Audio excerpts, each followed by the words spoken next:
Hi friends, இப்போ பார்த்தீங்கன்னா India உமன்ஸ்க்கும் இங்கிலாந்து உமனுக்குமான ஃபைனல் T20 மேட்ச். இந்த மேட்சோடைய ஃபுல் அனாலிசிஸ், ட்ரீம் டீமுக்கு எந்தெந்த பிளேயர் வருவாங்க, வென்யூ ப்ராக்ரஸ் எந்தெந்த மாதிரி இருந்திருக்கு, கிராண்ட் லீக்கு எந்தெந்த பிளேயரை ரிஸ்காக ட்ரை பண்ணணும், எந்தெந்த கேட்டகரி வைஸ் பிளேயரை வந்து மிஸ் பண்ணலாம், எப்படி ரொட்டேஷன் பண்ணி ட்ரை பண்ணணும் அப்படிங்கிறத வீடியோவை ஃபுல்லாக சொல்லியிருக்கோம்.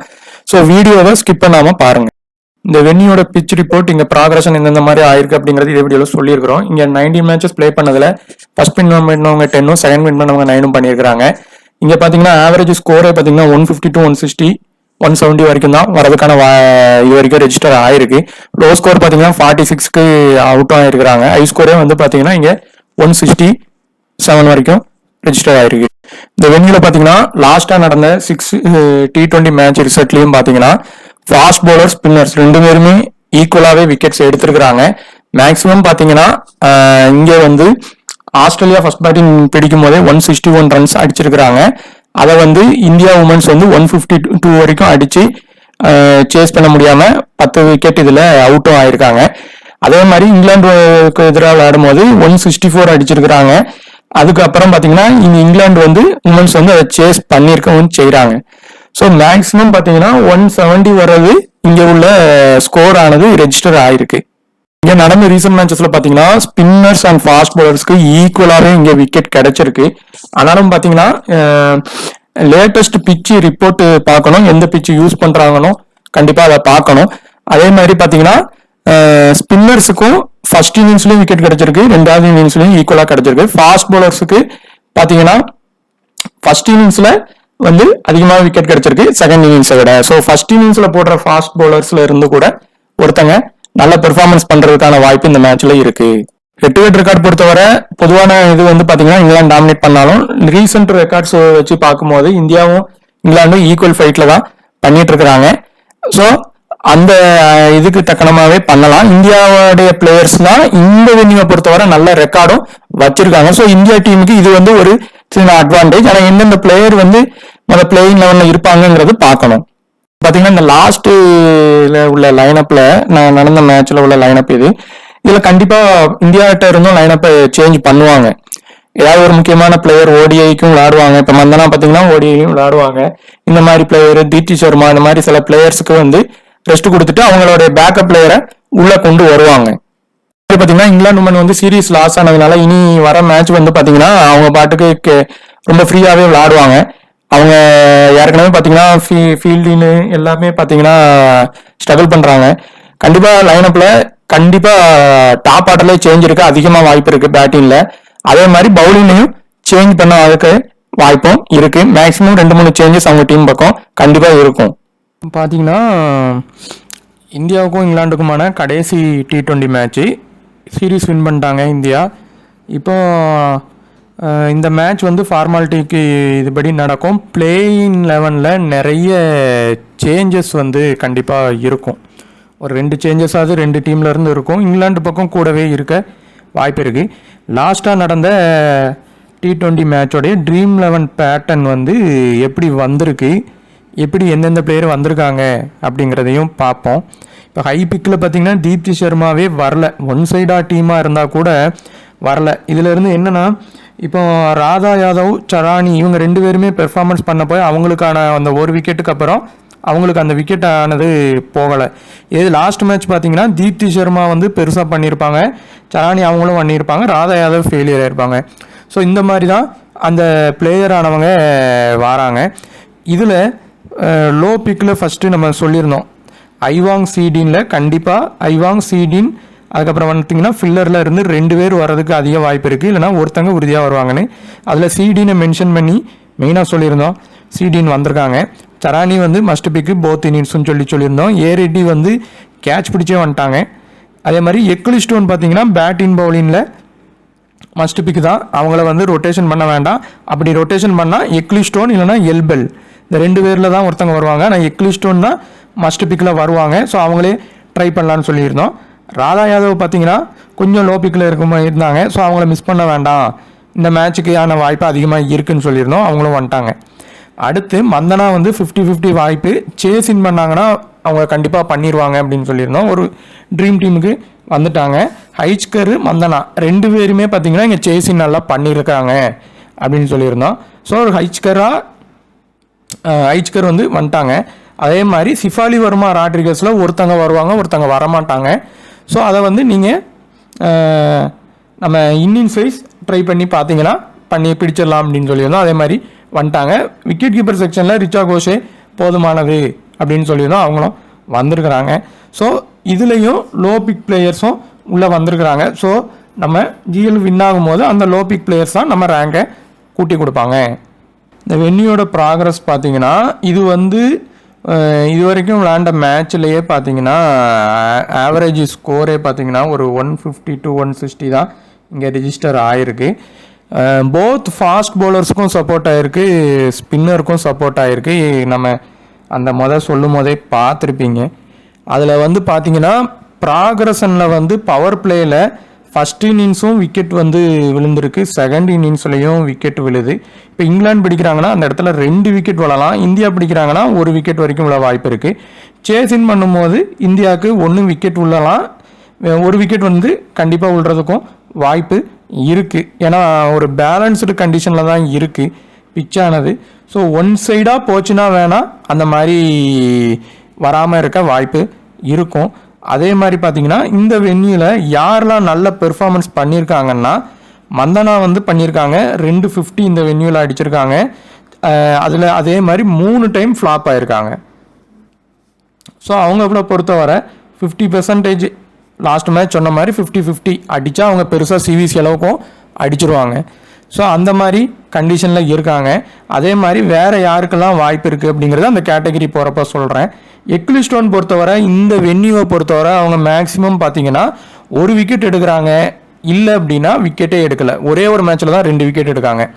இப்போ பேட்டிங்க்கு அவங்களுக்கு வாய்ப்பு கிடச்சி அதில் அவங்க பெர்ஃபார்மன்ஸ் பண்ணிட்டாங்கன்னா அவங்க அந்த இடத்துல நம்ம உறுதியாக எடுத்துடலாம். அப்படி இல்லை அப்படின்னா எக்லிஸ்டோனுக்கு பதிலாக ஏதாவது ஒரு லோ பிக் ஸ்பின்னரை அவங்க உள்ளே கொண்டு வராங்க. இப்போ சீடின் லாஸ்ட் மேட்ச்சு நம்ம சொல்லியிருந்தோம். அதே மாதிரி எல் ஸ்மித்து இந்த மாதிரி பிளேயரை நீங்கள் ரிஸ்க்காக ஜிஎலுக்கு எடுக்கிறதா இருந்தால் எடுங்க, சேஃபாக எடுக்கிறதா இருந்தால் நீங்கள் எக்லிஸ்டோனையும் எடுக்கலாம். ஒரு சின்ன பாயிண்ட் எடுத்தாது ட்ரீம் டீம் வர்றதுக்கு வாய்ப்பு இருக்கும். மேபி அவங்க 1 விக்கெட் தான் எடுக்கிறாங்க, பேட்டிங் பண்ணவும் வாய்ப்பு இல்லை அப்படிங்கிற மாதிரி கண்டிஷன் போகுது அப்படின்னா அவங்க ட்ரீம் டீம் வர கஷ்டமாயிரும். பட் எக்லிஸ்டோன் பொறுத்தவரை பேட்டிங் வாய்ப்பும் கிடைக்கி. ஸோ ஒரு ட்ரீம் டீமுக்கு ஒரு எலிஜிபிள் பிளேயர் தான். இப்போ ஸ்கைவர் கிடையாது, இதில் மந்தனா சொல்லிட்டோம், ஹை பர்சன்டேஜ் கேப்டனே அவங்க தான். ஸோ 50-50 வாய்ப்பு அதிகமாகவே இருக்குது. அவங்கள மிஸ் பண்ண வேண்டாம், ஒரு பிளேயராவது நீங்கள் ட்ரை பண்ணுங்கள். அதே மாதிரி சிவிசி அளவுக்கும் பண்ணுறதுக்கான வாய்ப்பு இந்த மேட்ச்சில் இருக்குது. எக்லிஸ்டோன் பொறுத்தவரை சிவிசி அளவுக்கு வர்றது கஷ்டம்தான். மேபி ட்ரீம் டீம் வரலாம், இல்லை அவங்க ஃப்ளாப் ஆகிறதுக்கும் ஒரு சின்ன வாய்ப்பு இருக்குது. இப்போ கண்டிப்பாக லைனப்பில் சேஞ்ச் மாறும். டி ஒயிட் மாற்றலாம், இல்லை டங்க்லியை மாற்றுவாங்க. இங்கிலாந்து பக்கம் கண்டிப்பாக சேஞ்ச் அவங்க மாற்றி எடுக்கிறதுக்கான வாய்ப்பு நிறைய இருக்குது. டி ஒயிட்டை பொறுத்தவரை இந்த வென்யூவில் வந்து ரொம்ப புவராக தான் விளாண்டுருக்காங்க. 8 மேட்ச் விளையாண்டு 80 ரன் கூட தாண்டலை, ஆவரேஜ் 10 ஆவரேஜ் கூட தாண்டலை. ஆனால் லோ பிக்கில் இப்போ 50க்கு பிலோ இருக்காங்க. ஒரு சின்ன வாய்ப்பு தான், ரிஸ்க்காக ட்ரை பண்ணி வேணால் பார்க்கலாம். அப்படி டி ஒயிட் மேலே உங்களுக்கு நம்பிக்கை இல்லைன்னா இந்த மேட்ச் வேறு எந்த பிளேயரை எடுக்கலாம் அப்படின்ட்டு அடுத்த இதில் சொல்கிறேன். ஹைச்கர் பொறுத்தவரை அவங்க ஒரு ட்ரீம் டீம் பிக்கு தான். இந்த மேட்ச் அவங்க ட்ரீம் டீம் வர நிறைய வாய்ப்பு இருக்குது. அதை சேஸின் பண்ணாங்கன்னா உறுதியாக அதை எடுக்கலாம் ஃபஸ்ட் பேட்டிங்கை கம்பேர் பண்ணும் போது விட. ஸோ இதில் எப்படின்னா கண்டிப்பாக இந்த 2 லோ பிக்கில் இருந்து ஒருத்தங்க உறுதியாக வந்துடுவாங்க. ஒன்று ஹைச்கர் வருவாங்க, இல்லைன்னா டி ஒயிட் வருவாங்க. ஒரு வேளை அந்த இடத்துல டி ஒயிட் மேட்ச்லேயே இல்லைன்னா அதில் ரொட்டேஷன் பண்ணுற மாதிரி வரும். இவங்களுக்கு டி ஒயிட்டுக்கு பதிலாக வேறு பிளேயரை நீங்கள் கொண்டு வர மாதிரி வரும். அது யாருன்னு நான் சொல்கிறேன். Deepti Sharma last match dream team வரல, இந்த வென்யூவில் ஒரு ஆவரேஜாக பவுலிங் பண்ணியிருக்காங்க. இந்த மேட்ச் ட்ரீம் டீம் வரதுக்கான வாய்ப்பு அதிகமாக இருக்குது. ரிச்சா கோஷ் பொறுத்தவரை இந்த மேட்ச்சில் ரிச்சா கோஷை விட ஜோனஸை ட்ரை பண்ணுறது பெட்டரு. ஏன் அப்படின்னா ரிச்சா கோஷ் வந்து பேட்டிங் வாய்ப்பே அவங்களுக்கு அதிகமாக இல்லை, வந்தாலும் கம்மியான பாயிண்டில் வராங்க. ஜோனஸோடைய ஆவரேஜ் இங்கே நல்லா இருக்குது இந்த வென்யூவில் ப்ளே பண்ணும்போது. ஸோ ஒரு ரிஸ்க்காக ட்ரை பண்ணுறதா இருந்தால் இந்த இடத்துல ட்ரை பண்ணலாம். ஸோ இந்த இடத்துல இருந்து இந்த 2 பேர்லேருந்து ஒன்று தீப்தி சர்மா எடுக்கிறது ஒரு சேஃப் ஆப்ஷன். ரிச்சா கோஷ் இல்லைன்னா நீங்கள் எடுக்கிறதா இருக்கிறீங்க அப்படின்னா ஒன் சைட் டீம் போகிறதா இருந்தால் தான் அது வரும். இல்லை அப்படின்னா ஈக்குவல் ஃபைட் போச்சுன்னா ஜோனஸ் வர்றதுக்கான வாய்ப்பு கொஞ்சம் இந்த மேட்ச்சில் இருக்குது அவங்க ப்ளே பண்ணாங்கன்னா. ஸோ ஸ்மால் லீக் ப்ளே பண்ணுறீங்கன்னா பெட்டர் தீப்தி சர்மா ஹைச்கர் எடுக்கிறதே பெட்டரான வாய்ப்பு இந்த கேட்டகரியிலேருந்து. இப்போ இந்த வென்யூவில் ரெண்டாவது யார் நல்ல ரெக்கார்ட் வச்சுருக்காங்கன்னு பார்த்தீங்கன்னா ராட்ரிகஸ் பொறுத்தவரை இந்த மேட்ச் வந்து சிவிசி வரைக்கும் வரதுக்கும் ஒரு வாய்ப்பு இருக்குது. வென்யூவில் நல்லா பண்ணியிருக்காங்க. போத் ஃபர்ஸ்ட் இன்னிங்ஸ் நல்லா ப்ளே பண்ணாங்கன்னா கன்ஃபார்மாக அதை இது பண்ணி நம்ம எடுக்கலாம். ஆனால் போத் இன்னிங்ஸுமே இங்கே இவங்க இந்த வென்யூவில் பெர்ஃபார்மன்ஸ் பண்ண வாய்ப்பு இருக்குது. ஒரு ட்ரீம் டீமாக அது கண்டிப்பாக அந்த இடத்துல அவங்க வந்துடுவாங்க. சப்போஸ் அவங்க அந்த இடத்துல வரல அப்படின்னா மேக்ஸிமம் வரதுக்கு 90% வாய்ப்பு தான் இருக்குது. அப்படி அவங்க வரலன்னா எந்த பிளேயர் உள்ளே வர்றதுக்கான வாய்ப்பு இருக்குன்னு அந்த கேட்டகரியில் சொல்கிறேன். ஆனால் மேக்ஸிமம் இவங்க வர்றதுக்கான வாய்ப்பு இருக்குது, லீவ் பண்ண வேண்டாம். அடுத்து இதில் சிடின்னு இருப்பாங்க. இந்த மேட்சை பொறுத்தவரை ஸ்பின்னுக்கும் சப்போர்ட் ஆகுது, ஃபாஸ்ட் பவுலிங்னுக்கும் சப்போர்ட் ஆகுது. சிடின்னு பொறுத்தவரை ஃபஸ்ட் பவுலிங் போட்டாங்கன்னா நல்லா இன்னும் கொஞ்சம் பெர்ஃபார்மன்ஸ் பண்ணதுக்கான வாய்ப்பு இருக்கும். ஸோ இந்த 2 பேர் இந்த இடத்துல லோ பிக்கில் இருக்காங்க. இதில் லாஸ்ட் மேட்ச் நம்ம சிடின்னு சொல்லியிருந்தோம். சிடின்னு எடுக்கிறது ஒரு பெட்டர் சேஃபான ஆப்ஷன். ஆனால் ஜோனஸை பொறுத்தவரை அவங்க இங்கே வென்யூவில் நல்லா ப்ளே பண்ணியிருக்காங்க. ஸோ நீங்கள் பேட்டின் பக்கம் அவங்களுக்கு டாப் ஆர்டர்லாம் நீங்கள் எடுத்துகிட்டு ஒரு டீம் மேக் பண்ணிங்கன்னா இவங்க 2 பேரையுமே இங்கே ட்ரை பண்ணலாம். இல்லை அப்படின்னா ஒருத்தங்களை ட்ரை பண்ணுங்கள். ஜோனஸை ட்ரை பண்ணுறதா இருந்தாலும் இந்த மேட்ச் பண்ணலாம். சிஃபாலி வர்மா பொறுத்தவரை சேசிங் வந்து ட்ரை பண்ணுங்கள். ஃபஸ்ட் பேட்டிங் பண்ணால் கூட நீங்கள் பெட்டர் அவங்கள லீவ் பண்ணலாம். இந்த மேட்ச் வந்து இனிஷியல் ஸ்டேஜில் விக்கெட் போகிறதுக்கும் வாய்ப்பு இருக்கும். அதே மாதிரி இந்த கேட்டகரியில் சிடின்னு சேர்த்து மொத்தம் 5 பேர் இருப்பாங்க. இதிலேருந்து 2 to 3 பேர் ட்ரீம் டீம் வருவாங்க. அதெல்லாம் நம்ம ராட்ரிகஸ் ஃபஸ்ட் இன்னிங்ஸ் பண்ணால் உறுதியாக எடுத்துடலாம். ரிஸ்கா சிடின் ஜோன்ஸில் இருந்து 1. இதில் எல்பெல் வர்றதுக்கான வாய்ப்பு அதிகமாக இருக்குது ஃபஸ்ட் இன்னிங்ஸ் போட்டால். ஒருவேளை அவங்க வரலை அப்படின்னா ரொட்டேஷன் பிக்கில் எந்த பிளேயர் உள்ளே வருவாங்க அப்படிங்கிறத அந்த கேட்டகரி வரப்போ அதில் நான் கண்டிப்பாக சொல்கிறேன். இப்போ இந்த மேட்ச்சில் கண்டிப்பாக லோ பிக்கில் வந்து பெமண்ட் இருக்காங்க. லாஸ்ட் மேட்ச் பெர்ஃபார்மன்ஸ் பண்ணலை. இந்த மேட்சும் இவங்க தான் மேபி கேப்டன்ஷிப் இவங்களே பண்ணலாம். உள்ளே அவங்க பண்ணுறாங்கன்னா கண்டிப்பாக பண்ணுவாங்க. ஒரு நல்ல ரன் அடிக்கிறதுக்கும் வாய்ப்பு இருக்குது. லோ பிக்கில் இருக்காங்க. இப்போ இந்த டங்க்லி பொறுத்தவரை மேக்ஸிமம் இவங்க இந்த இது எப்படின்னா ராட்ரிகஸ் அப்படி இல்லைன்னா டங்க்லி, இந்த 2 பேரில் ஒருத்தங்க உறுதியாக ட்ரீம் டீம் வந்துடுவாங்க. டங்க்லி பொறுத்தவரை ஃபஸ்ட் இன்னிங்ஸும் நல்லா ப்ளே பண்ணுறாங்க, செகண்ட் இன்னிங்ஸும் நல்லா பண்ணுறாங்க. ஆனால் 2 பேருமே ஃபஸ்ட் இன்னிங்ஸ் நல்லா பண்ணுவாங்க. ஸோ இப்போது நீங்கள் 2 பேரையுமே டீமில் எடுக்கிறீங்கன்னா சிவிசி இவங்க 2 பேர்த்துக்குள்ளே கொடுக்காதீங்க. யாராவது ஒருத்தங்க தான் பெருசாக ப்ளே பண்ணுற மாதிரி வந்துடும். ஒருத்தங்க ட்ரீம் டீம் வேணால் வரலாம். அப்படி இல்லைன்னா டங்க்லி இல்லைன்னா ராட்ரிகஸ் அதில் ஒருத்தங்க. இது ஜிஎலுக்கு நீங்கள் ரிஸ்க்காக எடுக்கிறீங்கன்னா ட்ரை பண்ணுங்கள். இந்த மேட்ச்சு கேப்சியை அவங்க ப்ளே பண்ணுறாங்கன்னா மஸ்ட்டாக ட்ரை பண்ணி பாருங்கள். அவங்க உமன்ஸ் பிபிஎல் அவங்க பார்த்தீங்கன்னா அங்கே நடந்த டொமஸ்டிக் மேட்சஸ்ஸு அதே மாதிரி இந்த இங்கிலாந்து பிளாஸ்ட் மேட்சஸில் பார்த்தீங்கன்னா ஒரு 89 ரன் பேட்டிங்கில் அடிச்சிருக்காங்க. அதே மாதிரி நார்மலாக அந்த வென்யூவில் பார்த்தீங்கன்னா ஒரு 30, 40, 30ன்னு ஒரு ட்ரீம் டீமுக்கு அடிச்சிருக்காங்க. நீங்கள் பேட்டிங் பண்ணிடுவாங்கன்னு நினச்சிங்கன்னா அவங்கள கண்டிப்பாக எடுங்க. டாப் ஆர்டரில் வர ஒரு லோ பிக்கு இந்த மேட்ச் ட்ரீம் டீம் வரதுக்கான வாய்ப்பு இருக்குது. ஒரு வேளை பவுலிங் ஆப்ஷன் கொடுத்து ஸ்பின்னுக்கு கொஞ்சம் சப்போர்ட் ஆகி விக்கெட் எடுத்தால் அது நமக்கு லாபம். ஸோ இந்த கேட்டகரியிலேருந்து நம்ம சொல்கிற மாதிரி எப்படியும் அந்த 2 பேர் வந்துட்டே தான் இருப்பாங்க. மேக்ஸிமம் இந்த மேட்ச் ஏர்லாட் உள்ளே வந்தாங்கன்னா ஃபஸ்ட் இன்னிங்ஸ் போட்டாங்கன்னா எல்பெல்லுக்கு விட ஏர்லாட் எடுக்கிறது பெட்டரான வாய்ப்பாயிரும். அதே மாதிரி ஏரெட்டியை ஃபஸ்ட் இன்னிங்ஸ் ட்ரை பண்ணுங்கள். கண்டிப்பாக அவங்களுக்கு விக்கெட் எடுக்கிறதுக்கான வாய்ப்பு இருக்கும். இதில் மேக்ஸிமம் டங்க்லி ராட்ரிகஸில் இருந்து ஒருத்தங்களை எடுங்க. கேப்சியை ஒரு பிக்காக ட்ரை பண்ணி பாருங்கள். இதில் ரெண்டாவது பிக்கு. இப்போ ஒரு வேளை எர்லட் வந்தாங்கன்னா நீங்கள் 3வது பிக்காக ட்ரை பண்ணி பார்க்கலாம். ஏர் இண்டியை கூட விட்டுட்டு ஃபாஸ்ட் பவுலிங்க்கு சப்போர்ட் ஆகுதுன்னா நீங்கள் டங்க்லி எடுக்கலை அப்படின்னா ஏர் இண்டியை ட்ரை பண்ணுங்கள். இதில் இன்னொரு விஷயமும் இருக்குது. எல் ஸ்மித் உள்ளே வராங்கன்னா இவங்க ஜிஎலுக்கு ஒரு ரிஸ்க் சிவிசி ரிஸ்க்கு தான், வேணால் ட்ரை பண்ணி பாருங்கள் வந்தா. இல்லை அப்படின்னா கேப்சிக்கு இந்த மேட்ச் ஒரே ஒரு இதில் ரிஸ்க்காக சிவிசி ட்ரை பண்ணுங்கள். ஸோ இந்த கேட்டகரியிலேருந்து பார்த்தீங்கன்னா 3 பேர் இந்த ஆட்டம் இந்த இடத்துலேருந்து வரதுக்கான வாய்ப்பு இருக்குது. பெமெண்ட் பண்ணால் ஃபர்ஸ்ட் பேட்டிங் பண்ணால் மட்டும் ட்ரை பண்ணுங்கள், இல்லைனா லீவ் பண்ணிடுங்க. இப்போ இதில் இருக்கிறவங்க எல்லாம் லோ கிரெடிட்டில் இருக்கிற பிளேயர்ஸு. இப்போ இதில் வந்து நீங்கள் நம்ம சராணி அவங்களுக்கும் பார்த்தீங்கன்னா சிவிசி கூடிருச்சு, 8% வரைக்கும் கூடியிருக்கு. அதே மாதிரி பார்த்தீங்கன்னா தீப்தி சர்மாவுக்கும் 8% கூடிருச்சு.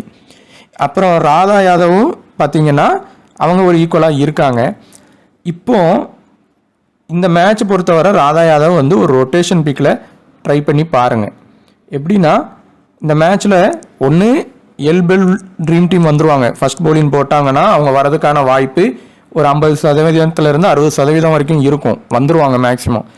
அப்படி எல்பெல் இல்லைனா ராதா யாதவில் ரொட்டேஷன் பண்ணுற மாதிரி இருக்கும். அப்படி எல்பெல் வரலைன்னா ராதா யாதவ் தான் அந்த இடத்துல நீங்கள் வைக்கிற மாதிரி இருக்கும். டீம் ஆனால் ஒன் சைட் டீமாக போகலாம் இந்தியா பக்கம், அப்படி போகிறதுக்கான வாய்ப்பாயிரும். சராணி பொறுத்தவரை அந்த சராணி பொறுத்தவரை போத் இன்னிங்ஸுமே மஸ்ட் பிக்கு தான். 2 விக்கெட் வரைக்கும் எப்படியும் அவங்க உறுதியாக எடுத்துடுறாங்க. ஸோ அவங்கள லீவ் பண்ண வேண்டாம். ஆனால் லாஸ்ட் மேட்ச் சிவிசி இவங்க இதில் வந்ததுனால இந்த 2 பேரில் இருந்து கூட ஒருத்தங்க ஃபெயிலியர் ஆகிறதுக்கும் வாய்ப்பு உண்டு. அப்படி ராதா யாதவ் ஃபெயிலியர் ஆவாங்கன்னு நீங்கள் நினச்சிங்கன்னா ராதா யாதவ் விட்டுட்டு நீங்கள் எல்பெல்ல ட்ரை பண்ணுங்கள். ரொட்டேஷன் பிக்கில் தான் வருவாங்க. அப்படி ராதா யாதவ் ஒரு வேளை உள்ளே வந்துட்டாங்கன்னா சராணி ஃபெயிலியர் ஆயிடுவாங்க. இந்த மேட்ச்சில் இதான் கண்டிஷன். ராதா யாதவ் உள்ளே வந்துட்டாங்கன்னா சராணி இங்கே ஃபெயிலியர் ஆகிறதுக்கு 90% வாய்ப்பு இருக்கும். அப்படி ரொட்டேஷன் பண்ணி பார்த்துக்குங்க. ரெண்டாவது லாஸ்ட் மேட்சே சொல்லியிருந்தோம், ஐவாங்கு சிடின்னு அதே மாதிரி ஃபில்லரில் 3 பேரில் ஒருத்தங்க கண்டிப்பாக வருவாங்கன்னு 2 பேர் வந்திருக்காங்க. அதே கண்டிஷன் தான் ஐவாங்கு, எல் ஃபில்லர், அதே மாதிரி சீடின். இந்த 3 பேரில் பவுலிங் கண்டிஷனில் இருந்து கண்டிப்பாக 2 பேர் உறுதியாக ட்ரீம் டீம் வந்துடுவாங்க. ஸோ அவங்களில் ஒருத்தங்க கண்டிப்பாக நீங்கள் எடுத்து தான் ஆகணும். அதிலிருந்து 2 பேர் எடுக்கிறது உங்கள் லோ பிக்கு கண்டிப்பாக ட்ரீம் டீம் வர்றதுக்கான வாய்ப்பு இருக்கும். அது லாஸ்ட் மேட்சே நீங்கள் பார்த்துருந்தீங்கன்னா தெரியும், பேட்டிங்கில் கூட வரல, பவுலர் தான் வந்திருந்தாங்க. இதில் இந்த ஸ்கால்ஃபீல்டுக்கு லைனப்பில் ஒரு 1 டவுன் வராங்கன்னா இவங்க ஒரு நல்ல ஒரு பிக்கு தான். ஸ்பின்னும் நல்லா விளையாடுவாங்க. பழைய ரெக்கார்டை நீங்கள் பேட்டிங் பண்ணுறது கொஞ்சம் எடுத்து பார்த்தீங்கன்னா தெரியும். ஆனால் கொஞ்சம் டவுன் கீழே தான் போகுதுன்னா அவங்களால பெர்ஃபார்மன்ஸ் பண்ண முடியல. ரிஸ்க்காக எடுத்தீங்கன்னா அவங்கள ட்ரை பண்ணி பாருங்கள். லைனப்பில் டாப்பில் வந்தாங்கன்னா அடிக்க வாய்ப்பு இருக்குது. அம்ஜோத்கர் பொறுத்தவரை இந்த மேட்ச் ஃபர்ஸ்ட் இன்னிங்ஸ் பவுலிங் போடுறாங்கன்னா ரொம்ப முக்கியமான பிக்கு, அவங்கள மிஸ் பண்ணிடாதீங்க. செகண்ட் இன்னிங்ஸ் பண்ணால் கூட கொஞ்சம் லீவ் பண்ணி தீப்தி சர்மாவை ட்ரை பண்ணலாம். ஆனால் ஃபர்ஸ்ட் இன்னிங்ஸ் பண்ணாங்கன்னா கண்டிப்பாக ஒரு ட்ரீம் டீம் உறுதியாக வரதுக்கான வாய்ப்பு இருக்குது. இப்போ 75%க்கு எபோவ் எத்தனை பிளேயர் இருக்காங்கன்னு பாருங்கள். அதில் இப்போ இதில் பார்த்தீங்கன்னா 75%க்கு எபோவ் 5 to 6 பேர் இருந்தாங்கன்னா கண்டிப்பாக 4 பேர் நீங்கள் ஜிஎலுக்கு எடுக்கலாம், 2 பேர் லீவ் பண்ணலாம். 5 பேர் இருந்தாங்கன்னா மேக்ஸிமம் 3 பேர் எடுத்துக்கலாம். ஸ்மால் லீக் ப்ளே பண்ணுறீங்கன்னா மேக்ஸிமம் 4 பேரையும் ட்ரை பண்ணுங்கள். அதே மாதிரி 50க்கு பிலோ கண்டிப்பாக இந்த மேட்ச்சு எப்படியும் ஒரு 5 பேர் உள்ளே வர்றதுக்கான வாய்ப்பு இருக்குது. 4 பேர் கன்ஃபார்மாக வருவாங்க. அதில் 0 to 25லேயே இந்த ஆட்டை பார்த்தீங்கன்னா பிளேயர்ஸும் இருக்காங்க கொஞ்சம். ஸோ கண்டிப்பாக ஒரு 3 பேர் உள்ளே வர்றதுக்கான வாய்ப்பு இருக்கும். இப்போது ஹைச்டிஓலாம் உள்ளே வராங்கன்னா யாருக்காவது ரீப்ளேஸ் பண்ணி வராங்கன்னா அவங்கள ட்ரை பண்ணி பார்க்கலாம். லோ பிக்கில் தான் இருப்பாங்க, அவங்கள சீக்கிரத்தில் எடுக்க மாட்டாங்க. நீங்கள் ட்ரை பண்ணுங்கள், அவங்க நல்ல வேகமாக ப்ளே பண்ணுவாங்க. ஸோ ஸ்மால் லீக் ப்ளே பண்ணுறீங்கன்னா கேட்டகரி வைஸ் அந்த லோ பிக்கை ட்ரை பண்ணுங்கள். சிவிசி எப்போவுமே சேஃப் ஆப்ஷன்லேயே வச்சுக்கிங்க, அதுதான் பெட்ரு. அவங்க அதை தான் ட்ரை பண்ணுவாங்க. ஸோ அதையே ட்ரை பண்ணலாம். இந்த மேட்ச் கண்டிப்பாக பவுலிங்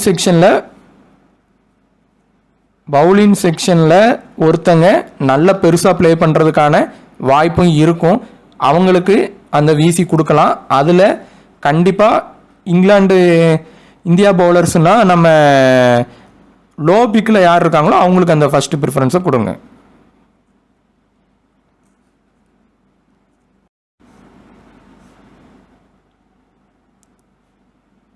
ஸோ அந்த கேட்டகரி வைஸ் பெர்சன்டேஜ் வைஸ் பிளேயரை வந்து பிக் பண்ணி லீவ் பண்ணி கண்டிப்பாக ட்ரை பண்ணுங்கள். அப்போ தான் வருவாங்க.